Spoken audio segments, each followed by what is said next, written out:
عيني وثمرة فؤادي فقال لي يوم إني أشم عندك ريحة طيبة كأنها رائحة جدي رسول الله صلى الله عليه وآله فقلت نعم إن جدك نائم تحت الكساء فأقبل الحسن نحو الكساء وقال السلام عليك يا جدة السلام عليك يا رسول الله أتأذن لي أن أدخل معك تحت هذا الكساء فقال له نعم قد أذنت لك فدخل الحسن عليه السلام معه تحت الكساء اللهم صل على محمد وآل محمد قالت فاطمة سلام الله عليها فما كانت إلا سعد وعيسى بولدي الحسين عليه السلام قد أقبل وقال السلام عليك يوم فقلت عليك السلام يا قرة عيني وثمرة فؤادي فقال يوم إني أشم عندك ريحة طيبة كأنها رائحة جد رسول الله صلى الله عليه وآله فقلت نعم إن جدك وأخاك نائمان تحت هذا الكساء فدنا الحسين عليه السلام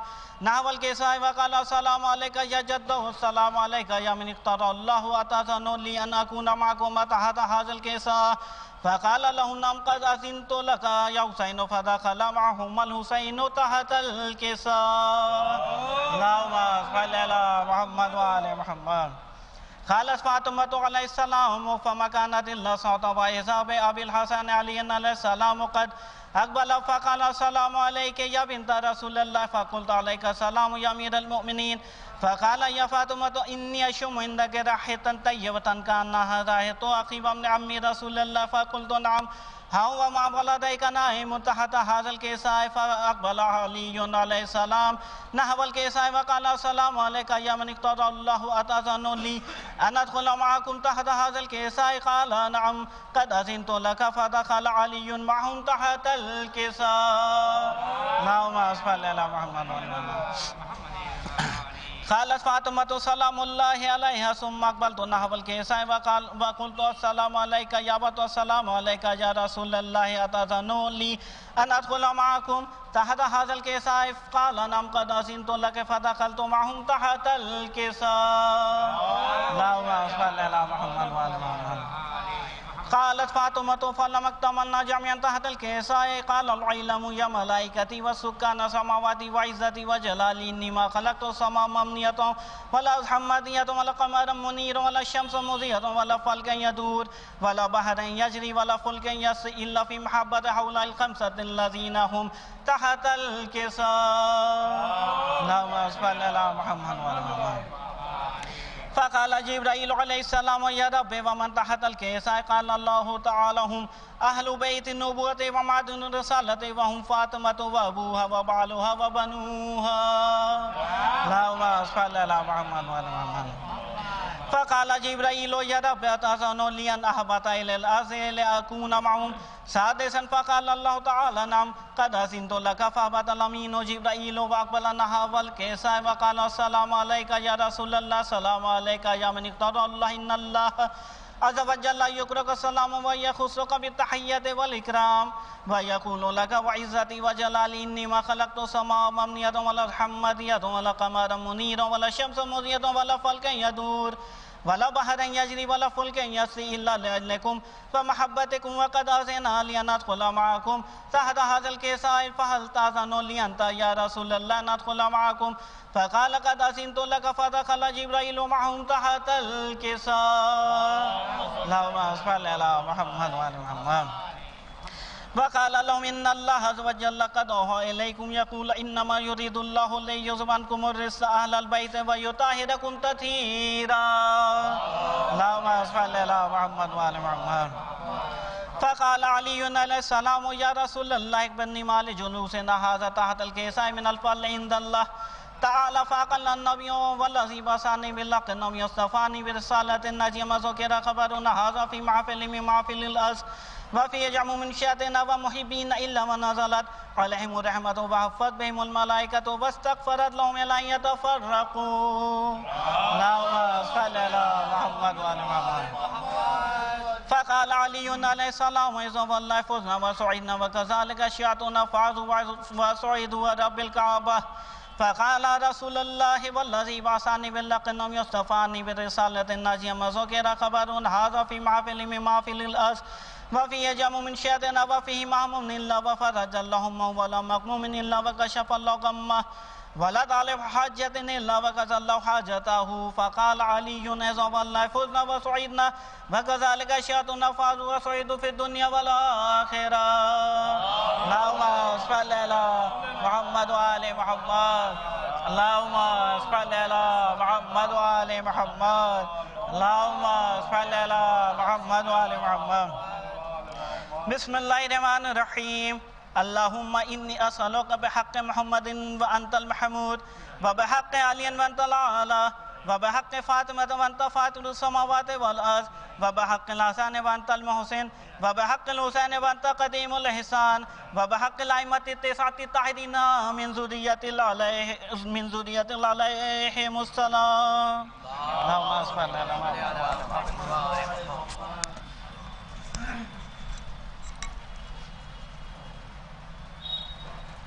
جو حضرات باہر تشریف فرما ہیں ان سے میری نہایتی مؤدبانہ گزارش ہے فرش اعضا پر تشریف لے آئیں. یہ مجلس برائے سال ثواب نور جہاں بنت توکل حسین صاحب کی مجلس برائے سال ثواب کی منعقد ہے. اس مجلس کو عالی جناب مولانا عزت مآب خطیب اہل بیت حجت الاسلام مصطفیٰ رضا صاحب قبلہ خطاب فرمائیں گے جو کہ اب سے کچھ چند ہی لمحوں میں تشریف لانے والے ہیں. آئیے میں گزارش کرتا ہوں مہندی صلی اللہ محو سے کہ وہ آئیں تلاوت قرآن پاک سے مجلس کا آغاز کریں. آپ ان کا استقبال باواز بلند نعرہ صلوات سے کریں.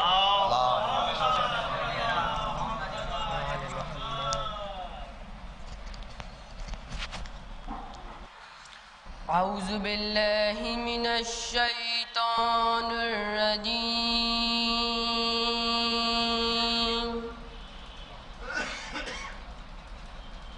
بسم اللہ الرحمن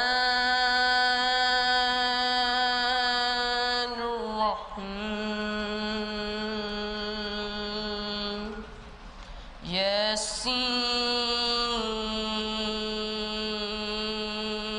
یاسین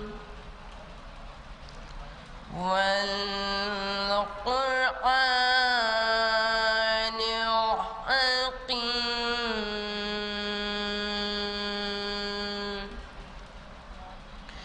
إنك لمن المرسلين على صراط مستقيم تنزيل العزيز الرحيم لتنذر قوما ما أنذر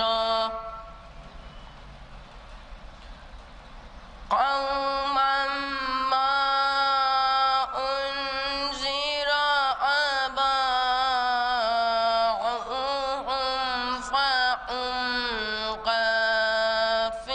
غافلون. لقد حق القول على أقصارهم فهم لا يؤمنون.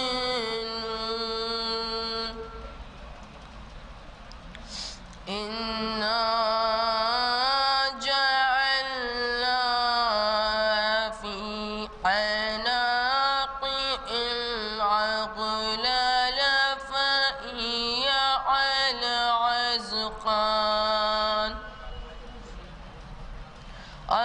أغلالا فهي على الأذقان فهم مقمحون. وجعلنا من بين أيديهم سدا ومن خلفهم سدا فأغشيناهم فهم لا يبصرون. وسواء عليهم أأنذرتهم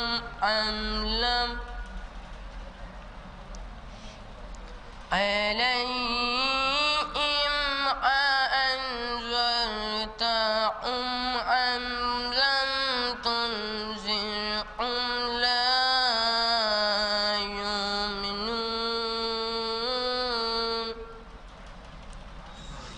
إنما تنذر من اتبع الذكرى وخشي الرحمن بالغيب فبشرهم بمغفرة وأجر كريم صدق الله العلي العظيم اللهم صل على محمد وآل محمد. یہ تھے مہندی سلامہ جو تلاوت کلام ربانی سے مجلس کا آغاز کر رہے تھے. جو حضرات باہر تشریف فرما ہے ان سے میری نہایت معتبانہ گزارش ہے فرش اعضا پر تشریف لے آئے. مجلس کا آغاز اولاً تلاوت کلام ربانی سے ہو چکا ہے. اس مجلس کو عالی جناب مولانا عزت مآب حجت الاسلام سید اصطفیٰ رضا صاحب قبلہ خطاب فرمائیں گے جو کہ اب سے کچھ چند ہی لمحوں میں تشریف لانے والے ہیں. مومنین سے میری نہایتی ادب بادست ادب درخواست ہے فرش اعضا پر تشریف لے آئے. مجلس کا آغاز تلاوت کلام ربانی سے ہو چکا ہے. آئیے میں اسی کے ساتھ گزارش کرتا ہوں شعیب سلامہ سے کہ وہ آئیں بارگاہ مولا میں اپنا مظلوم نذرانِ عقیدت پیش کریں. آپ سب ان کا استقبال ایک نعرہ سروات سے کریں.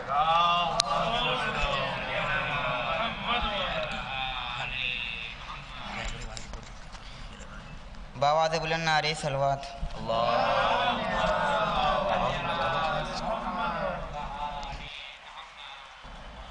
ایک مطلب چند شعر پیش کرتے ہیں.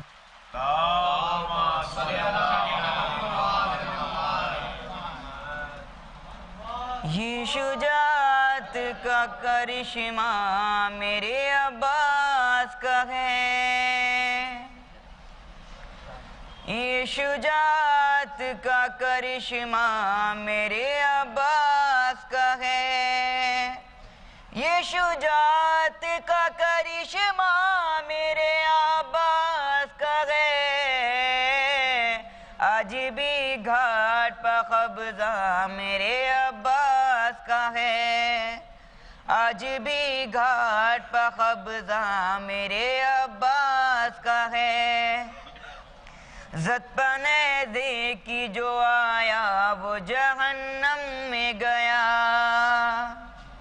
زد پنے دے کی جو آیا وہ جہنم میں گیا. زد پنے دے کی جو آیا وہ جہنم میں گیا. یہ ہنر اور سلیقہ میرے عباس کا ہے. یہ ہنر اور سلیقہ میرے عباس کا ہے. رکھ نہ پائیں گے قدم دشمن شبیر وہاں. رکھ نہ پائیں گے قدم دشمن شبیر وہاں. رکھ نہ پائیں گے قدم دشمن شبیر وہاں. ساری جنت کا علاقہ میرے عباس کا ہے. ساری جنت کا علاقہ میرے عباس کا ہے. نعرہ صلوات.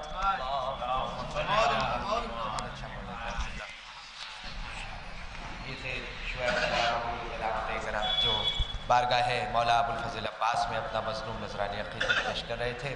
ایک مطلع اور 3-4 شعر جناب میر انیس کے سلام کی سماعت فرمائے. قبلہ دیکھیں کہ ہوا جو عشق ثنائے ابو تراب مجھے.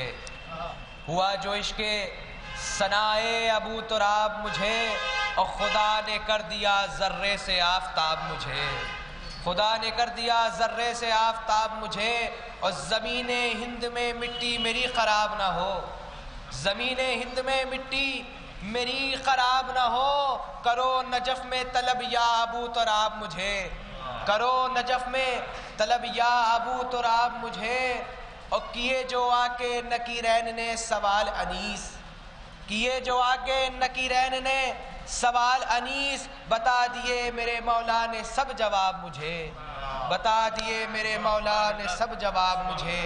آئیے میں گزارش کرتا ہوں با ادب و احترام علی جناب مولانا سید اصطفیٰ رضا صاحب قبلہ سے کہ وہ آئیں رونق افروز منبر ہوں، مجلس خطاب فرمائیں۔ آپ سب ان کا استقبال بآواز بلند نعرہ سلوات۔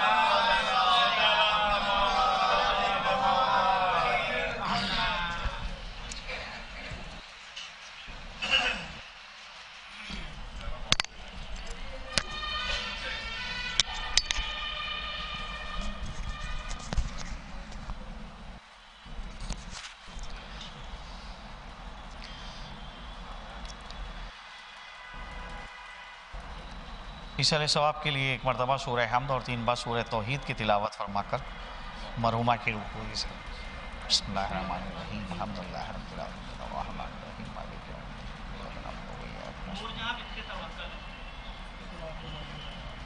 بسم اللہ الرحمن الرحیم الحمد للہ الرحمن الرحیم ایاک نعبد و ایاک نستعین اهدنا الصراط المستقیم غیر المغضوب علیہم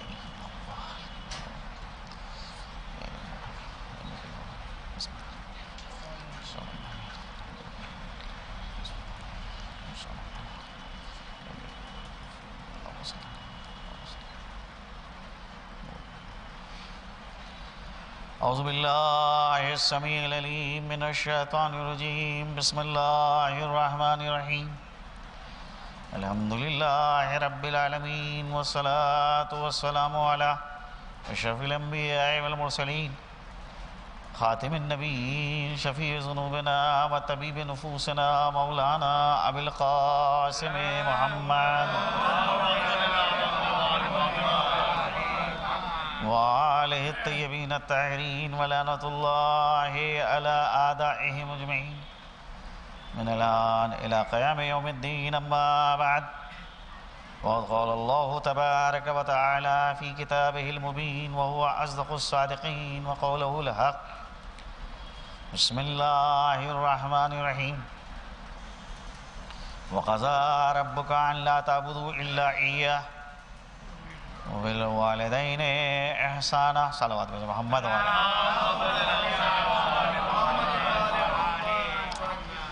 سورہ بنی اسرائیل کی یہ آیت کہ جس کو عنوان سخن قرار دیا، اس میں اللہ سبحانہ و تعالی ارشاد فرما رہا ہے کہ یہ تمہارے رب کا فیصلہ ہے کہ اللہ کے علاوہ کسی کی عبادت مت کرو، وبالوالدین احسانا، اور اپنے والدین کے ساتھ جو ہے وہ، اب میں لفظ احسان جو عربی میں استعمال ہوا ہے اس کو یہ اردو میں نہیں ذکر کر سکتا، یہ تو نہیں کہہ سکتا ترجمے میں کہ والدین کے ساتھ احسان کرو، کیونکہ اردو زبان میں احسان کے معنی ہے کہ آپ کسی کے ساتھ حسن سلوک، نیک برتاؤ کریں جس کا آپ کی گردن پہ کوئی حق نہ نکلتا ہو، اسے کہتے ہیں احسان۔ ایک شخص ہے کہ جو مصیبت میں گرفتار ہے، آپ نے اس کو اس مصیبت سے باہر نکالا، اس نے کہا کہ آپ نے بہت بڑا احسان مجھ پر کیا، جبکہ اس کا کوئی حق آپ کے اوپر نہیں تھا، اس کو کہتے ہیں احسان اردو میں۔ یہ لفظ جو اردو میں احسان کے معنی میں استعمال ہو رہا ہے، اس معنی میں عربی میں لفظ منت استعمال ہوتا ہے۔ چنانچہ قرآن کریم کے اندر یہ لفظ آیا کہ یا ایھا الذین آمنوا لا تبطلوا صدقاتکم بالمن والاذی، اے ایمان والو اپنے صدقے کو منت اور اذیت کے ساتھ خراب مت کرو، یعنی کسی کے ساتھ آپ اچھا سلوک بھی کر رہے ہیں اور اس کو احسان جتلا رہے ہیں اور اس کو اذیت دے رہے ہیں۔ قرآن کہتا ہے قول معروف خیر من صدقۃ تتبعها اذی، قول معروف بہتر ہے اس صدقے سے کہ جس کے ہمراہ اذیت ہو۔ یعنی آپ سے آیا ایک شخص مدد مانگنے کے لیے، آپ نے اس سے کہا معاف کیجئے گا میں آپ کی مدد نہیں کر سکتا، اس کو قرآن کی زبان میں کہتے ہیں قول معروف۔ یہ بات، یہ قول معروف بہتر ہے، اچھا ہے اس صدقے سے کہ جس صدقے کے ساتھ اذیت بھی ہو اور احسان بھی جتلایا جائے۔ پرہیز کرنے کے لیے کہا ہے کہ قول معروف خیر من صدقۃ تتبعها اذی، تو قول معروف بہتر ہے اس صدقے سے کہ جس میں اذیت کا پہلو پایا جاتا ہے۔ اب آپ غور کریں کہ اردو زبان میں جو احسان کا لفظ ہے، بے نہیں یہی لفظ عربی میں بھی استعمال ہوتا ہے، هل جزاء الاحسان الا الاحسان۔ لوگ بغیر سمجھے بوجھے ترجمہ کر دیتے ہیں کہ کیا احسان کا بدلہ احسان کے سوا کچھ ہو سکتا ہے، جبکہ عربی میں جو احسان کے معنی ہیں وہ ہے حسن سلوک، نیک برتاؤ۔ اردو میں احسان کے معنی کیا ہے کہ کسی کے ساتھ بھلائی کرنا کہ جس کا حق آپ کی گردن پہ نہ آتا ہو، اسے کہتے ہیں احسان۔ والدین کے لیے اب اگر یہ لفظ قرآن میں آئی ہے وَبِالْوَالِدَيْنِ احسانا، تو اس کا اردو میں ترجمہ احسان نہیں کیا جائے گا۔ بھئی والدین کا حق ہے ہماری گردن کے اوپر، ہم ان کی اگر خدمت کر رہے ہیں یا ان کے ساتھ نیک برتاؤ کر رہے ہیں تو یہ احسان نہیں کر رہے ہیں۔ اب آپ غور کریں کہ ایک حدیث ہے جو کبھی کبھی ہو سکتا ہے کہ ممبروں سے آپ نے سنی ہو، من بکا علی الحسین فقد احسن علی النبی و فاطمہ، جو شخص گریہ کرے روئے حسین کے اوپر، کیا ترجمہ کیجئے گا؟ گویا کہ اس نے احسان کیا رسول اللہ اور جناب فاطمہ پہ۔ ہے کوئی مسلمان اس کے لیے تیار کہ ہمارے چند آنسو جو ہیں وہ احسان کا کام کریں گے رسول اللہ کے اوپر؟ کیا ترجمہ ہوگا کہ اس نے حسن سلوک کیا، نیک برتاؤ کیا رسول اللہ کے ساتھ اور جناب سیدہ کے ساتھ۔ اب اسی زاویہ نگاہ میں آپ ملاحظہ کریں کہ یہاں پہ جو آیت آئی ہے کہ وَبِالْوَالِدَيْنِ احسانا، اپنے والدین کے ساتھ حسن سلوک کرو، نیک برتاؤ کرو۔ ان کا حق ہماری گردن کے اوپر ہے، ایسا نہیں ہے کہ ان کا حق ہماری گردن پہ نہیں ہے۔ لیکن اس آیت سے پہلے والی جو آیت ہے وہاں کے اوپر آپ دیکھیے کہ اللہ نے اپنی عبادت کا تذکرہ کیا ہے۔ کیا وَقَضَىٰ رَبُّكَ أَن لَا تَعْبُدُوا إِلَّا إِيَّاهُ، تمہارے پروردگار کا یہ فیصلہ ہے کہ اللہ کے علاوہ کسی کی عبادت نہ کرو، یعنی عبادت میں کوئی شریک نہیں۔ اور یہ وہ چیز ہے کہ جس کا ہر مسلمان تقریباً 10 مرتبہ ہر روز اپنی زبان سے اعتراف کرتا ہے۔ ایاک نعبد و ایاک نستعین، ہم صرف اور صرف تیری عبادت کرتے ہیں اور صرف تجھ سے مدد چاہتے ہیں۔ اب آپ بتائیے کہ والدین کی جو خدمت ہے وہ اور احترام جو ہے وہ الگ چیز ہے، اور عبادت جو ہے وہ الگ چیز ہے۔ اللہ کہہ رہا ہے کہ بندگی، عبادت صرف اور صرف تم کو میری کرنا ہے، میرے علاوہ کسی کی عبادت نہیں کرنا ہے۔ اب اگر میں آپ سے پوچھوں کہ عبادت کے معنی کیا ہوتے ہیں، عبادت کی کیا تعریف ہے، کسے کہتے ہیں عبادت، تو آپ اردو میں اگر عبادت کا ترجمہ کریں کہیں گے پرستش کے معنی میں ہے. پھر آپ نے ایک لفظ کو ہٹا کر دوسرے لفظ کو رکھ دیا. ہمارے لیے پرستش ہی نہیں واضح ہے کہ پرستش کے معنی کیا ہے. کون بتائے گا اس کو؟ اہل لغت بتاتے ہیں کہ عبادت کے معنی ہے کہ جو لائق عبادت ہے اس کے سامنے ذلت کا اظہار کرنا. یہ ذلت کا اظہار کبھی قول کی شکل میں ہوتا ہے اور کبھی فعل کی شکل میں ہوتا ہے. آپ رکوع کے اندر گئے ہیں، یہ کیا ہے؟ یہ ذلت کا اظہار ہے. آپ سجدے میں جا رہے ہیں، یہ کیا ہے؟ یہ ذلت کا اظہار ہے، لیکن یہ فعل ہے. آپ رکوع کی مقدار میں جو جھک رہے ہیں، اللہ کے علاوہ کسی کے لیے نہیں جھکا جا سکتا. آپ سجدہ اگر کر رہے ہیں، اللہ کے علاوہ کسی کا سجدہ نہیں کیا جا سکتا. مخصوص ہے عبادت اللہ سے. تو سجدہ جو آپ کر رہے ہیں ذلت کا اظہار کر رہے ہیں، رکوع کر رہے ہیں ذلت کا اظہار کر رہے ہیں. یہ ہے عبادت فعلی. آپ حج میں جائیں، خانہ کعبہ کا طواف کر رہے ہیں، وہ بھی ایک عبادت. عرفات کے اندر آپ جو ہیں ٹھہر رہے ہیں، وہ بھی ایک عبادت. مزدلفہ کے اندر آپ قیام کر رہے ہیں، وقوف کر رہے ہیں، وہ بھی ایک عبادت. روزہ آپ رکھ رہے ہیں، صبح سے لے کر غروب آفتاب کے بعد تک مختلف جو مفطر چیزیں ہیں ان سے پرہیز کر رہے ہیں، اور وہ بھی قربتاً الی اللہ. یہ بھی ایک عبادت. مگر یہ عبادت عبادت فعلی ہے، فعل کی شکل میں انجام پا رہی ہے. قول کی شکل میں عبادت کیا ہے؟ مثال کے طور کے اوپر آپ کو پابند بنایا گیا ہے کہ آپ جو ہیں وہ نماز کے اندر سورہ حمد کو پڑھیں. آپ حق نہیں رکھتے ہیں کہ سورہ حمد کے بجائے کوئی دوسرا سورہ پڑھ دیں، نماز ہی نہیں ہوگی. لا صلاۃ الا بفاتحۃ الکتاب.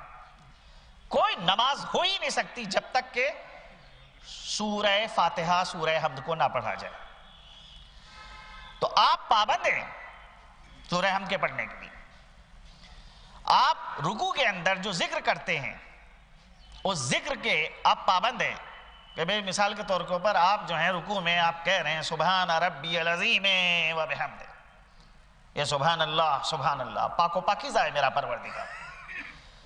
آپ اس کے بجائے کچھ اور تو نہیں کر سکتے کہ آپ مثال کے طور کے اوپر جو ہے اس ذکر کو ہٹا دیں اور آپ جو ہے وہاں کے اوپر کوئی دوسرا ذکر شامل کر دیں. نہیں، جس ذکر کا آپ کو پابند بنایا گیا ہے آپ کو اسی ذکر کو اپنی زبان کے اوپر جاری کرنا ہے. اس کے اندر آپ کو حق نہیں حاصل ہے کہ آپ اس ذکر کو ہٹا دیں اور کہیں کہ اس کی جگہ کے اوپر بھئی صلوات ایک ذکر ہے، لیکن جان بوجھ کے رکوع کے ذکر کو نہ پڑھا جائے کہ نہیں جناب ہم سبحان ربی العظیم و بحمدہ نہیں پڑھیں گے بلکہ اللہم صلی علی محمد و آل محمد پڑھیں گے. آپ اللہم صلی علی محمد و آل محمد پڑھنا چاہتے ہیں تو بعد میں پڑھیے، لیکن پہلے اس ذکر کو اپنی زبان کے اوپر جاری کیجئے کہ جس کا حکم دیا گیا ہے. تو بھائی کہیے آپ پہلے سبحان ربی العظیم و بحمدہ. آپ سجدے کے اندر ذکر پڑھ رہے ہیں سبحان ربی الاعلی و بحمدہ، اس کی جگہ کے اوپر کوئی دوسرا ذکر نہیں پڑھ سکتے. تو اس ذکر کے ہم اور آپ پابند ہیں. یہ ہے عبادت قولی. نماز ایک ایسی عبادت ہے کہ جو عبادت قولی اور عبادت فعلی سے مل کے بنی ہے.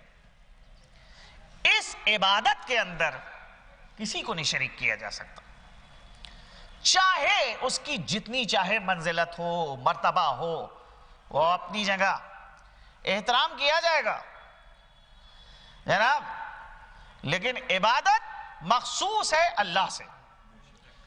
اس عبادت میں کسی کو شریک نہیں کیا جا سکتا.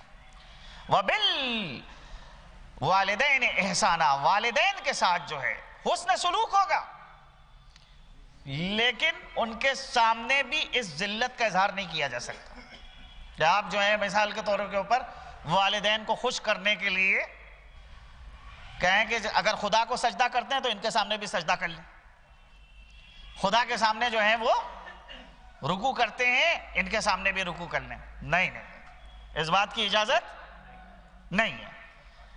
چاہے رکوع ہو، چاہے سجود ہو، چاہے قیام ہو، یہ ساری چیزیں جو عبادت کا جز ہے یہ مخصوص ہے ایک ذات سے، وحدہ لا شریک سے.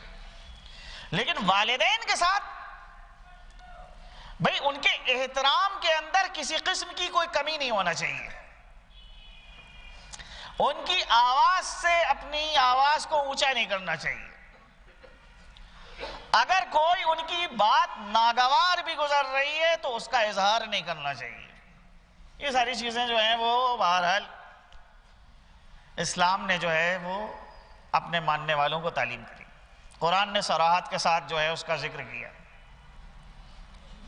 کہ وَلَا تَقُلْ لَهُمَا اُفٍّ، خبردار ان کے سامنے اف بھی نہ کرنا.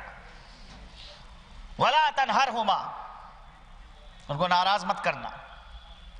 وَقُلْ لَهُمَا قَوْلًا كَرِيمًا، اور ان کے لیے قول کریم کہو، یعنی دعائے خیر کرو ان کے لیے.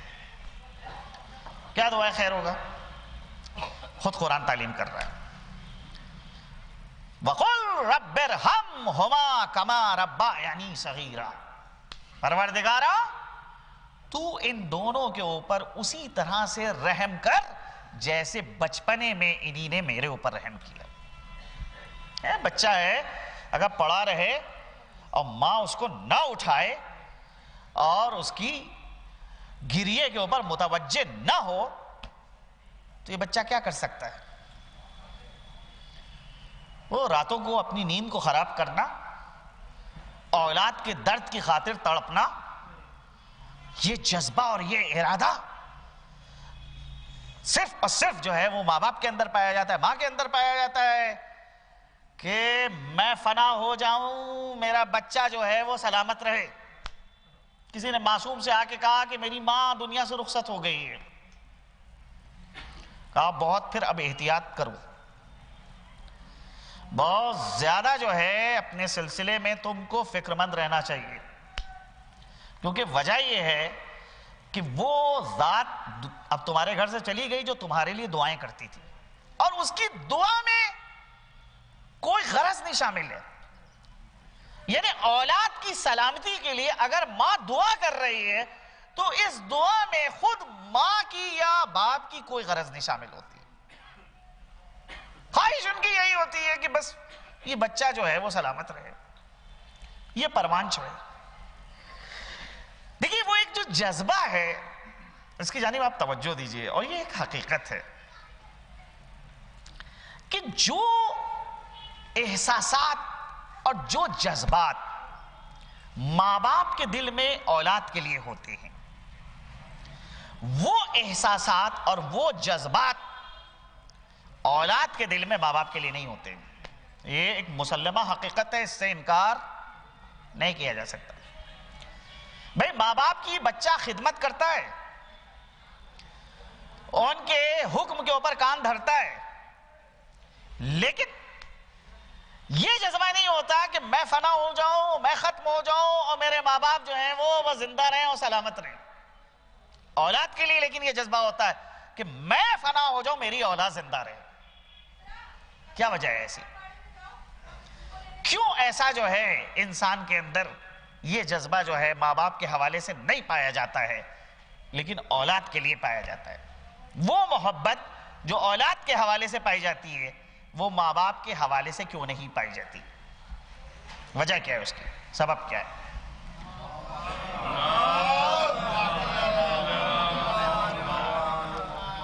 تو اگر سبب اور وجہ کی جانب توجہ دیجیے تو اس کا سبب اور وجہ یہ ہے کہ انسان کے پاس آج جتنے بھی جذبات ہیں، جو بھی احساسات ہیں، یہ سارے احساسات اور یہ سارے جذبات انسان کو میراث میں ملے ہیں. کس سے؟ حضرت آدم اور حضرت حوا سے. اللہ نے بھئی انہی کے ذریعے سے تو نسل چلائی ہے انسانوں کی. ان کو جو جو چیزیں دی وہ ان کی اولاد میں میراث کے طور کے اوپر منتقل ہوئی. لہذا اللہ نے ان کو اولاد دی تو اولاد کی محبت میراث کے طور کے اوپر فرزندان آدم میں منتقل ہوئی، اور آج ہم اور آپ اس محبت کو محسوس کرتے ہیں. لیکن اللہ نے آدم کو اور حوا کو بغیر ماں باپ کے پیدا کیا تھا، لہذا وہ محبت میراث کے طور کے اوپر منتقل نہیں ہو سکی. اس نقطے کی جانب آپ توجہ دیجیے کہ وہ محبت نہیں آ سکی میراث کے طور پہ، لیکن جو چیز دی تھی وہ میراث کے طور پہ مل گئی. لہذا اولاد کے لیے جو تڑپ پیدا ہوتی ہے وہ ماں باپ کے حوالے سے اسی بنا پہ نہیں تڑپ پیدا ہوتی. اسی لیے دینی احکام احادیث کے اندر، قرآن کے اندر کثرت کے ساتھ جو ہے وہ ماں باپ کے احترام پہ توجہ دی ہے. اچھا ابھی بھی دیکھیے ایک مسئلہ یہ بھی ہے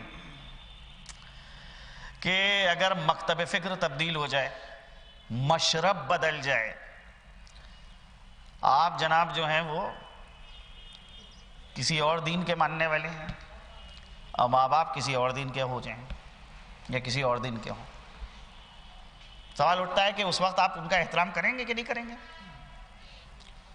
آپ کہیے کہ بھائی میں تو مسلم ہوں، مسلمان ہوں، لہذا اور میرے ماں باپ جو ہیں وہ غیر مسلم ہیں، میں کیوں ان کا احترام کروں؟ نہیں، ماں باپ اگر غیر مسلم ہی کیوں نہ ہو تب بھی ماں باپ کا احترام کرنا ہے. اچھا ماں باپ اگر فرض کیجئے کہ دشمن اہل بیت ہیں، بھئی ایسے واقعات ہیں تاریخ کے اندر بھرے پڑے ہوئے کہ ماں باپ وہ ہیں کہ جو رسول اور آل رسول کے دشمن، بچہ وہ ہے کہ جو رسول اور آل رسول سے محبت کرنے والا. سورہ منافقون کو آپ اٹھائیے، قرآن مجید کا جو یہ سورہ ہے کہ اذا جاءک المنافقون قالوا نشهد انک لرسول اللہ، جب یہ منافق آئیں اور آ کے آپ سے یہ کہیں کہ آپ اللہ کے رسول ہیں، تو آپ اے پیغمبر ان کی بات پہ اعتبار مت کیجیے. اللہ جانتا ہے کہ آپ اللہ کے رسول ہیں، لیکن اللہ یہ گواہی دے رہا ہے کہ یہ منافق جھوٹے ہیں.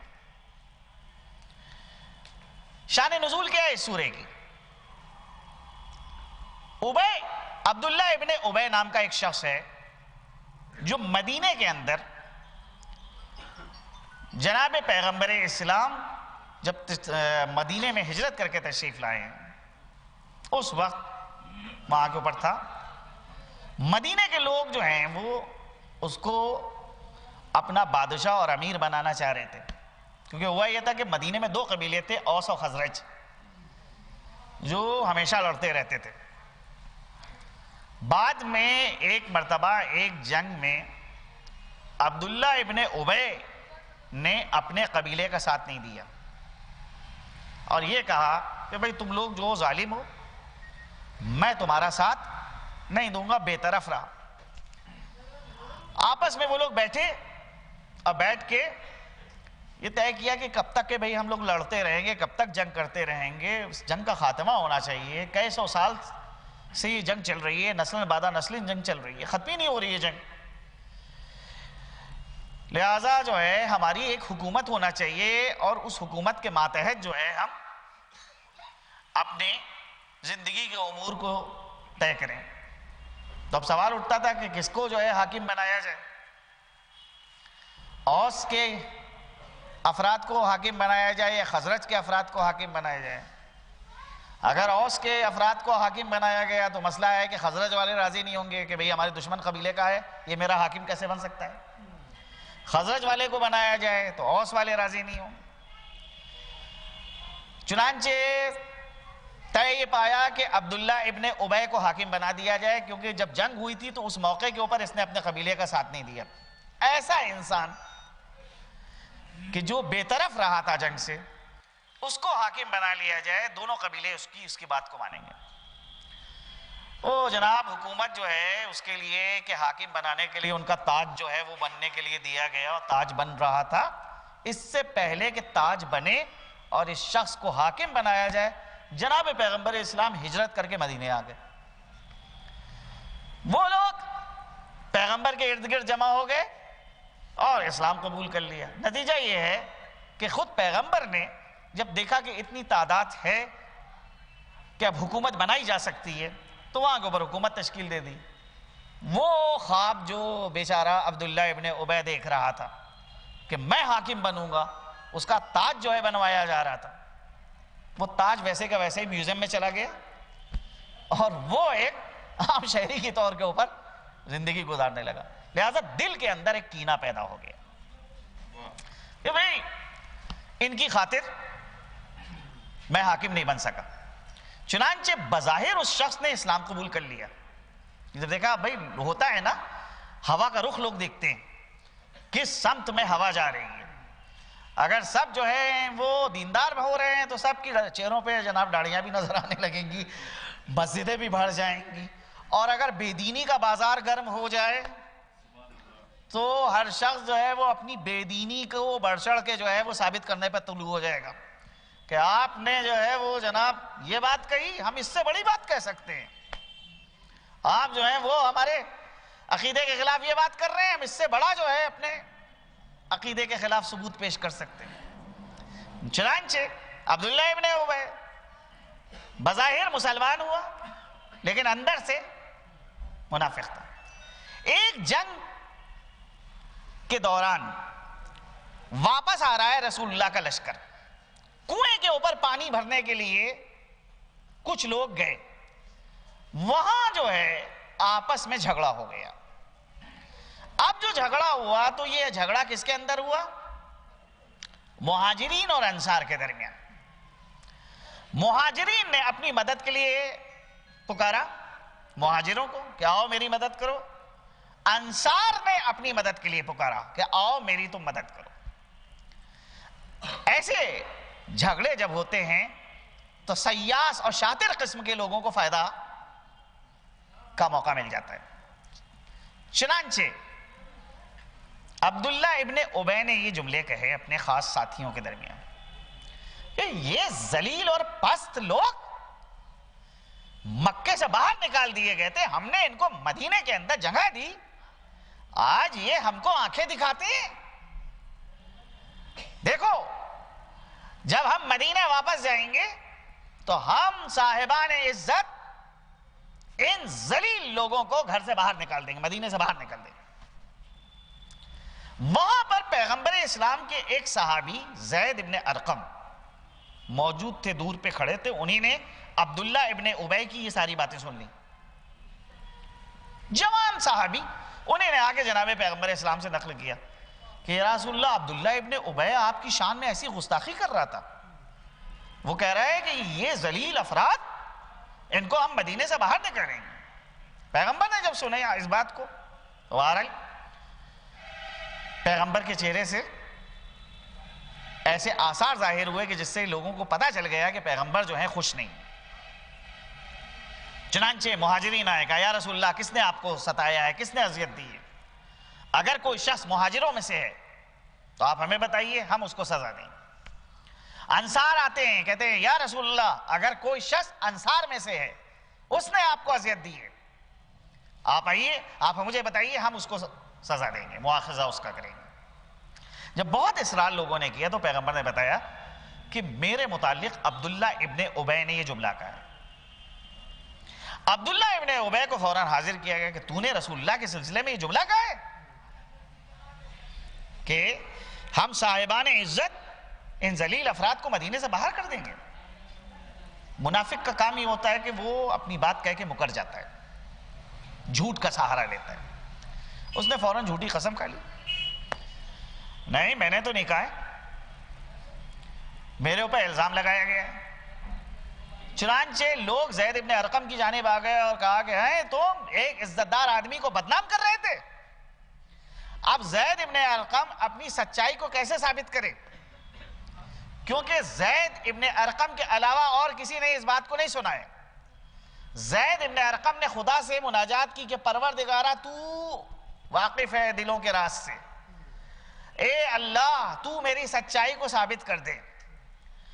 قافلہ چلا، راستے میں جناب پیغمبر اسلام کے اوپر وحی نازل ہو گئی. وحی کی سنگینی کا عالم یہ تھا کہ پیغمبر کا ناقہ فوراً بیٹھ جاتا ہے زمین کے اوپر، اور جناب پیغمبر اسلام کے اوپر سورہ منافقون نازل ہوا کہ اذا جاءک المنافقون قالوا نشهد انک لرسول اللہ. جب یہ منافق آئیں اور آ کر آپ سے یہ کہیں کہ آپ اللہ کے رسول ہیں، واللہ یعلم انک لرسولہ، اللہ جانتا ہے کہ آپ اس کے رسول ہیں، لیکن اللہ یہ گواہی دے رہا ہے کہ منافق جھوٹے ہیں. کیونکہ گواہی میں شرط یہ ہے کہ جو گواہ بن رہا ہے اس کی زبان اور دل ایک ہو. لیکن زبان کچھ کہہ رہی ہو، دل کچھ کہہ رہا ہے، تو ایسے شخص کی گواہی قابل قبول نہیں. منافق کی گواہی رد ہو رہی ہے. اب سورہ جو نازل ہوا تو سب پہ واضح ہو گیا کہ زید ابن ارقم جھوٹا نہیں تھا، سچا تھا. عبداللہ ابن ابی نے پیغمبر کی توہین کی ہے. عبداللہ ابن ابی کا بیٹا ہے جس کا نام ہے عبداللہ. جیسے ہی اس کو پتا چلا کہ میرے باپ کے سلسلے میں یہ سورہ نازل ہوا ہے، وہ پیغمبر کی خدمت میں آتا ہے، کہتا ہے یا رسول اللہ آپ مجھے اجازت دیجئے کہ میں اپنی تلوار سے اپنے باپ کا گلا کاٹ دوں، کیونکہ اس نے آپ کی توہین کی ہے. جو آپ کی توہین کرے وہ اس لائق ہے کہ اس کے سر و تن میں جدائی کر دی جائے. پیغمبر فرماتے ہیں کہ وہ تمہارا باپ ہے، اس کے معاملے کو خدا کے حوالے کر دو، تم اس کے احترام میں کسی قسم کی کوئی کمی نہ رکھو. اللہ اکبر، یہ ہے اخلاق پیغمبر. کھڑا ہو جاتا ہے عبداللہ ابن ابی کا بیٹا مدینے کے باہر آ کے، تو کہہ رہا تھا کہ رسول کو مدینے سے باہر نکالوں گا، میں تجھے مدینے میں نہیں جانے دوں گا. تو صاحب عزت ہے یا رسول صاحب عزت ہے؟ وہ شکایت کرتا ہے آ کے عبداللہ ابن ابی کہ یا رسول اللہ سمجھائیے میرے بیٹے، میرا بیٹا. تب بھی ہم کو اس بات کی اجازت نہیں ہے کہ ہم ان کے احترام میں کسی قسم کی کوئی کمی کریں. دیکھیں ایک مسئلہ ایک الگ ہے کہ اگر ماں باپ جو ہیں وہ ہم کو اور آپ کو حکم دیں ایسا کہ جو شریعت کے خلاف ہے، وہاں پہ ان کی وہ بات نہیں مانی جائے گی. احترام کے معنی یہ نہیں ہے کہ ہم جو ہیں ان کی اس غلط بات کو بھی مانیں گے. میں مثال کے طور کے اوپر ماں باپ جو ہیں وہ حکم دیں کہ صبح کی نماز تم نہ پڑھا کرو، رمضان کے روزے مت رکھا کرو. اللہ کہہ رہا ہے کہ تم رمضان کے روزے رکھو، نماز پڑھو. کیا کریں گے یہاں پہ؟ ایک طرف اللہ کا حکم ہے، دوسری طرف ماں باپ کا حکم ہے. یہاں کے اوپر ماں باپ کی بات نہیں مانی جائے گی. بات نہ ماننا ایک الگ چیز ہے، اور احترام نہ کرنا، توہین کرنا، وہ ایک الگ چیز ہے. احترام کیجئے، توہین نہ کیجئے، لیکن جب ماں باپ کی بات خدا کی بات سے ٹکرائے، وہاں کے اوپر ماں باپ کی بات نہیں مانی جائے گی. اب مثال کے طور کے اوپر مستحب چیزیں ہیں، اس میں ماں باپ کی اطاعت کی جا سکتی ہے. بھئی فضیلت ہے کہ آپ مسجد کے اندر نماز پڑھیے، فضیلت ہے کہ جماعت کے ساتھ نماز پڑھیے. ماں باپ یہ کہہ رہے ہیں، باپ جیسے ہیں یا ماں ہیں، کہ تم مسجد مت جایا کرو، کیونکہ تم جتنی دیر کے لیے مسجد جاتے ہو اتنے دن مجھ کو کافی اذیت محسوس ہوتی ہے، تم گھر کے اندر نماز پڑھو. کیا کریں گے یہاں پہ؟ اس بات کو مان لیں گے، کیونکہ یہ بات مستحب ہے، سنت ہے. اس سے کوئی خدا کے حکم سے ٹکراؤ نہیں پیدا ہو رہا ہے. مثال کے طور کے اوپر ان کو حق ولایت حاصل ہے. آپ سال میں مستحبی روزے رکھنا چاہتے ہیں، سنتی روزے رکھنا چاہتے ہیں، رجب کے مہینے میں، شعبان کے مہینے میں، یا جو ہے ہر مہینے کی 13، 14، 15 تاریخ کو جو ہے مستحب ہے روزہ رکھنا، سنت ہے روزہ رکھنا. انہوں نے کہا تم روزہ رکھتے ہو، یہ جو ہے وہ میرے لیے سخت ہے، کیونکہ پھر تم جو ہو اس اعتبار سے میری خدمت نہیں کر پاتے ہو جیسے کہ تم کو میری خدمت کرنا چاہیے. یا تم اپنے کاموں سے جو ہے غفلت کا ثبوت دیتے ہو. آئندہ سے تم جو ہو وہ یہ مستحبی اور سنتی روزے مت رکھنا. کیا کرا جائے گا؟ مانی جائے گی بات کہ نہیں مانی جائے گی؟ مانی جائے گی بات, کوئی مشکل نہیں. لیکن اگر رمضان کے روزوں کو منع کریں, واجب نمازوں کو منع کریں, حج کے اوپر جانے سے منع کریں, تو یہ باتیں نہیں مانی جائیں گی. تو یہ ذہن کے اندر ہمارے واضح ہونا چاہیے کہ ان کا احترام کرنا ہے. قرآن بھی کہہ رہا ہے کہ وَإِن جَاهَدَكَ عَلَىٰ أَن تُشْرِكَ بِي, اگر یہ دونوں کوشش کرے ماں باپ کہ تم میری ذات میں کسی کو شریک قرار دے دو, تم کو مشرک بنانے کی کوشش کریں, تو خبردار ان کی اطاعت مت کرنا. لیکن وہی قرآن میں آگے جملہ ہے وَحْسِنْهُمَا, لیکن ان کے ساتھ حسن سلوک کر, نیک برتاؤ کر. بہرحال دیکھیں ماں کا مسئلہ کتنا عجیب ہوتا ہے. جناب پیغمبر اسلام کی والدہ ماجدہ کا انتقال 5 سال کے سن میں ہوا تھا. جس وقت پیغمبر کی عمر 5 سال کی تھی, جناب پیغمبر اسلام کو لے کے وہ مدینے گئی تھی اپنے میکے, واپس آ رہی تھی. ایک جگہ ہے ابوا, وہاں کے اوپر طبیعت خراب ہوئی, وہیں پہ انتقال ہو گیا, اور ابوا کے اندر پھر ان کو دفن کر دیا گیا. ان کی جو کنیز تھی ام ایمن, وہ پیغمبر اسلام کو لے کے مکے آئی. اب آپ سوچئے کہ پھر یہاں مکے کی زندگی گزر گئی, پیغمبر نے اپنی رسالت کا اعلان کر دیا, مدینے چلے گئے ہیں, اور تقریباً 57-58 سال کا سن ہے پیغمبر کا. 50 سال سے زائد کا عرصہ گزر چکا ہے. تاریخ کہتی ہے کہ پیغمبر نے ایک مرتبہ اپنے اصحاب سے کہا کہ مجھ کو, میں نے اپنے پروردگار سے اجازت طلب کری کہ میں اپنی ماں کے مزار کی زیارت کر لوں, تو میرے پروردگار نے مجھے اجازت دی ہے, لہٰذا میں جا رہا ہوں اپنی ماں کی قبر کی زیارت کروں. پیغمبر جب جاتے ہیں مقام ابوا میں اپنی والدہ کی قبر کے اوپر, تو پیغمبر کے ہمراہ ان کے اصحاب بھی جاتے ہیں. 5 سال کا سن تھا جب پیغمبر اسلام کی والدہ کا انتقال حضرت آمنہ کا ہوا ہے. اب آج جب پیغمبر پہنچے ہیں وہاں کے اوپر, تو آج 57 سال کے. معمولاً 5 سال کے سن کی باتیں انسان کو یاد نہیں رہتی, لیکن تاریخ کہتی ہے کہ جب قبر کے اوپر پہنچے تو زار زار گریا کر رہے تھے, اور اپنی ماں کی نیکیوں کو یاد کر رہے تھے, ان کے احسانات کو یاد کر رہے تھے. اب پیغمبر رو رہے ہیں, پیغمبر کے ہمراہ جو اصحاب کھڑے ہیں وہ بھی رو رہے ہیں, گریا کر رہے ہیں. کیا ہوتی ہے ماں کی محبت؟ اس کو جو ہے کون سمجھ سکتا ہے؟ وہی افراد سمجھ سکتے ہیں کہ جن کے دلوں کے اندر یہ صلاحیت پائی جاتی ہے کہ وہ اپنے محسن کے احسان کو محسوس کر سکے. ہاں عزیزان گرامی, بہرحال ایصال ثواب کے لیے اس مجلس کا انعقاد کیا گیا. بہترین ایصال ثواب ہے کہ جس میں جو ہے ہم اپنے مرحومین کو یاد کر لیتے ہیں.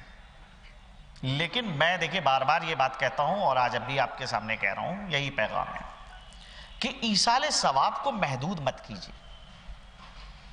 صرف ہفتے میں, ایک سال میں ایک مرتبہ آپ نے ایک مجلس کر لی, اور اس کے بعد پھر جو ہے آپ اپنے اس مرحوم کو بھول گئے.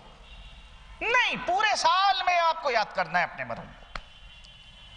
جو بھی آپ عمل خیر کر رہے ہیں, اس عمل خیر میں آپ اپنے اس مرحوم کو شریک کر سکتے ہیں. سڑک کے اوپر ایک پتھر پڑا ہوا ہے راستے میں, آپ نے اس پتھر کو دیکھا کہ یہ پڑا ہوا ہے, اگر کوئی بعد میں شاید آئے اس کو ٹھوکر لگ جائے, وہ گر جائے. آپ نے کیا کیا؟ اس پتھر کو راستے سے ہٹا دیا. آپ نے جو پتھر کو راستے سے ہٹایا, ساری زندگی آپ یہ کام کرتے رہیے. دنیا میں کیا اس کام کی کوئی قیمت ہے؟ کوئی قیمت نہیں ہے. نہ آپ کو کوئی شال پہنائی جائے گی، نہ آپ کے سلسلے میں کوئی سیمینار ہوگا، نہ کوئی آپ کو سند دی جائے گی، لیکن اللہ کے نزدیک اس عمل کی قیمت ہے۔ لہذا اگر کوئی اس کام کو انجام دے رہا ہے تو اللہ کے یہاں اس کا لیے ثواب لکھا جا رہا ہے۔ ایک معمولی سا عمل ہے، اس عمل میں ہم اپنے مرحومین کو بھی شریک کر سکتے ہیں کہ پروردگارا جو بھی ثواب اس عمل کے اوپر ہے اس میں میرے مرحوم باپ اور ماں کو شریک کر لیں۔ ایک شخص آتا ہے، آپ سے اپنی ضرورت کو بیان کرتا ہے، فرض کریں کہ وہ کہہ رہا ہے کہ مجھے پیاس لگی ہے، آپ نے پانی پلا دیا ایک پیاسے کو، اس عمل کا ثواب ہے، اجر ہے۔ بہرحال اس اجر میں جو ہے ہم اپنے ماں باپ کو بھی شریک کر سکتے ہیں۔ آپ زیارت پڑھنے کے لیے کھڑے ہوں، امام حسین کی زیارت، رسول خدا کی زیارت، کسی بھی امام کی زیارت، اس زیارت کے اندر آپ اپنے مرحومین کو بھی شریک کر سکتے ہیں کہ میں ان کی جانب سے بھی نیابتاً زیارت پڑھ رہا ہوں۔ تو مختلف عمل خیر ہیں کہ جن کے اندر اپنے مرحومین کو شریک کیا جا سکتا ہے۔ ایصال ثواب کو عمومیت بخشی جائے، مخصوص نہ کیا جائے صرف سال میں ایک بار کہ ہم دیسے کے موقع کے اوپر جو ہے ان کو یاد کر لیں یا 40ویں کے موقع کے اوپر یاد کر لیں، نہیں، یہ پورے سال میں ہم کو جو ہے ان کو یاد رکھنا ہے۔ بہرحال دیکھیے یہ اس کی توفیقات میں اضافہ ہوتا ہے، ایسا نہیں ہے کہ ہم اور آپ جو ہے اپنے ماں باپ کو اگر یاد رکھ رہے ہیں، اپنے مرحومین کو یاد رکھ رہے ہیں تو اس سے ہم کو کسی نقصان کا سامنا کرنا پڑے گا، نہیں۔ احادیث میں آیا ہے کہ اگر تم کو اپنی حاجتوں کو طلب کرنا ہے تو اپنی ماں کی قبر کے اوپر جاؤ اور جا کے وہاں کے اوپر جو ہے حاجتوں کو طلب کرو، کیونکہ وہ جگہ ایسی جگہ ہے کہ جہاں پر تمہارے لیے رحمت نازل ہوگی۔ کتنی اہم چیز، ہاں، ایک ماں کے ایصال ثواب کی مجلس رکھی گئی، یقیناً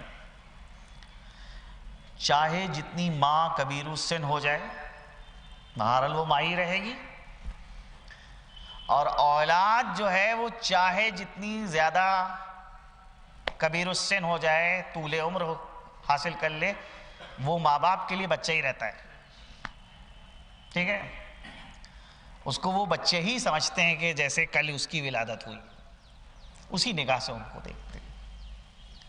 ہاں، خوشا بحال ہیں وہ افراد کہ جو اپنے والدین کی خدمت کرتے ہیں اور اس دنیا میں بھی کامیاب رہتے ہیں اور آخرت میں بھی کامیاب رہتے ہیں۔ بدبخت ہیں وہ لوگ کہ جو اپنے ماں باپ کو وقت نہیں دے پاتے۔ ایک شخص ہے کہ جو حج کرنے کے لیے گیا،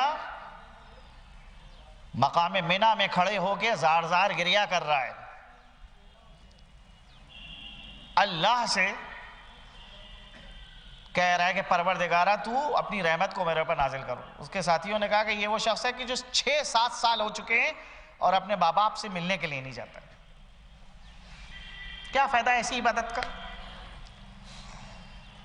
کہیں بھی کوئی چلا جائے اور اس طرح سے اگر وہ جا کے گڑگڑا رہا ہے اور جو حق اس کے اوپر عائد ہوتا ہے اس حق کو نہیں ادا کر رہا ہے، کوئی فائدہ نہیں۔ اگر چاہتے ہیں کہ اللہ کی رحمت نازل ہو تو پہلے ان حق کو ادا کیا جائے جو ہماری گردن پہ ہے۔ بھئی اویس قرنی کا آپ نے واقعہ سنا ہے کہ کتنی خواہش تھی اویس قرنی کی کہ ہم رسول اللہ کی زیارت کر لیں۔ ایک مرتبہ ماں نے اجازت دی کہ جاؤ، بس ایک رات مدینے میں گزارنا، ایک رات سے زیادہ نہیں۔ گئے، اتفاق یہ کہ پیغمبر مدینے میں موجود نہیں تھے، واپس چلے آتے ہیں کیونکہ ماں کا حکم یہ تھا کہ تم ایک رات سے زیادہ نہ رہنا۔ اب ذرا سوچیے آپ، یہ کیا ہے جملہ؟ اور کوئی ہوتا تو وہ اتنا اجتہاد کر لیتا وہاں کے اوپر کہ رسول کی زیارت زیادہ اہم ہے، ماں اگر ناراض ہوں گی ان کو راضی کر لیا جائے گا، مگر نہیں، عارف ہے نہیں، اللہ اور رسول کی معرفت رکھتا ہے، جانتا ہے کہ اس وقت میری ذمہ داری کیا ہے۔ میری ذمہ داری یہ ہے کہ مجھ کو میں اپنی ماں کی خدمت کروں۔ تو اگر ماں نے کہا ہے کہ بس ایک رات رکنا، ایک سے زیادہ رات نہ رکنا، پیغمبر اگر نہیں ہے تو واپس چلے آتے ہیں۔ کیسا جلیل القدر صحابی کہ جناب پیغمبر اسلام اگر یمن کا رخ کرتے تھے تو کہتے تھے اویس قرنی کی بو آ رہی ہے۔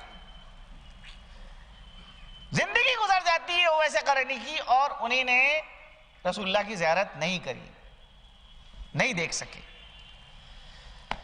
مگر آج اویس قرنی کو زہاد اور عرفاء میں شمار کیا جاتا ہے۔ ایسا جلیل القدر ہے۔ ہاں عزیزوں،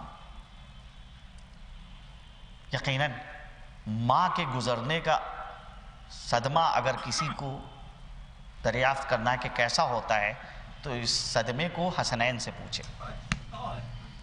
کہ جس وقت جناب سیدہ عالمیان کا شہادت واقع ہوئی اور حسنین گھر میں داخل ہوئے تو اسما نے فوراً اپنے آنسوؤں کو روکا، ضبط کیا، شہزادوں سے کہا کہ بچوں بیٹھ جاؤ، سامنے دسترخوان بچھایا اور کہا کھانا میں چن رہی ہوں، کھانا چنا۔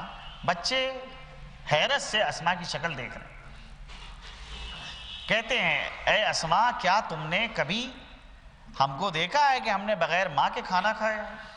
بچے اصرار کر رہے ہیں کہ میری ماں کہاں ہے۔ اسما کہتی ہیں بچوں اصرار مت کرو، اس وقت تم کھانا کھا لو، تمہاری ماں نہیں آ سکتی۔ لیکن جب بچے بہت اصرار کرتے تو آخر کار اسما سے ضبط نہ ہو سکا، گریا کرتی ہیں، کہتی ہیں اے بچوں اب تمہاری ماں اس دنیا میں نہیں رہی۔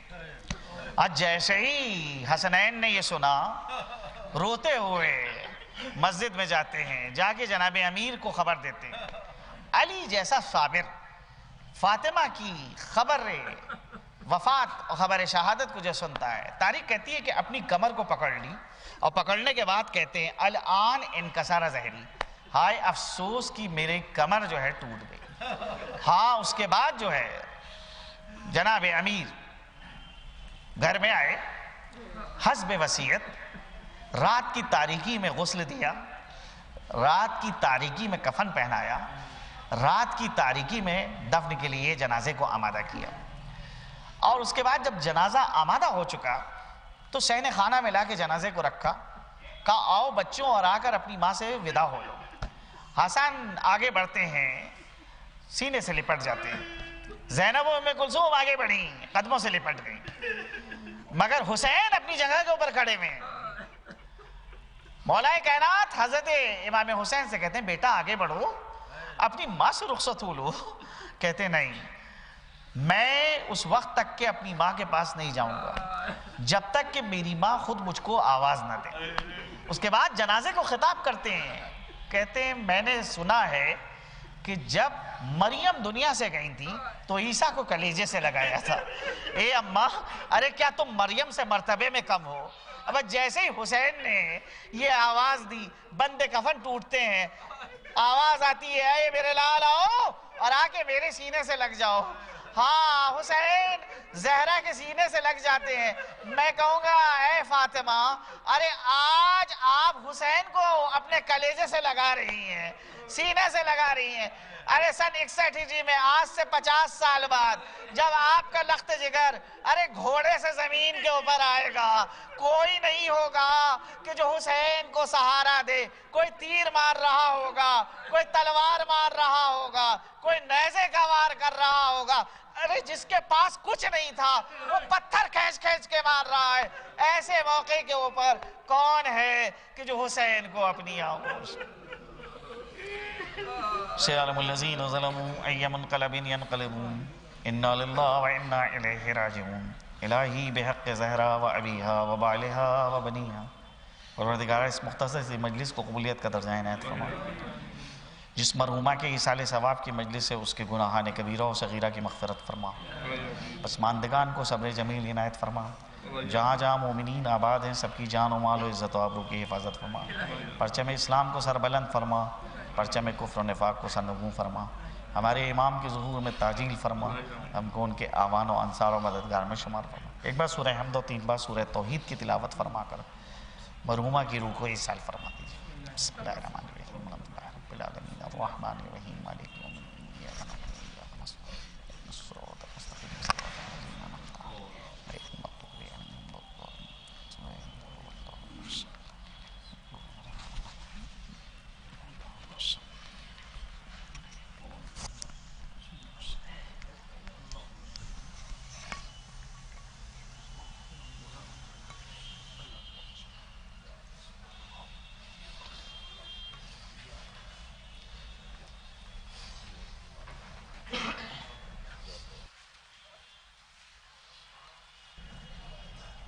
السلام علیکم یا عبداللہ، السلام علیکم ابن رسول اللہ، السلام علیکم وعلی جدک و ابیک، السلام علیکم وعلی امک و اخیک، السلام علیکم سائر شہداء کربلا ورحمۃ اللہ وبرکاتہ، السلام علیکم یا غریب الغرباء، السلام علیکم یا معین الضعفاء والفقراء، السلام علیکم شمس الشموس، السلام علیکم یا انیس النفوس، السلام علیکم سلطان عرب والعجم، السلام علیکم ابا الحسن علی بن موسیٰ رازم القدر والقضاء، روحی بجسم لک الفداء ورحمۃ اللہ صلی اللہ علیہ یا صاحب الزمان، السلام علیکم یا خلیفۃ الرحمن، السلام علیکم یا شریک القرآن، السلام علیکم یا مظہر الایمان، السلام علیکم یا امامنا و امام انس والجان، عجل اللہ تعالی فرجک وسهل اللہ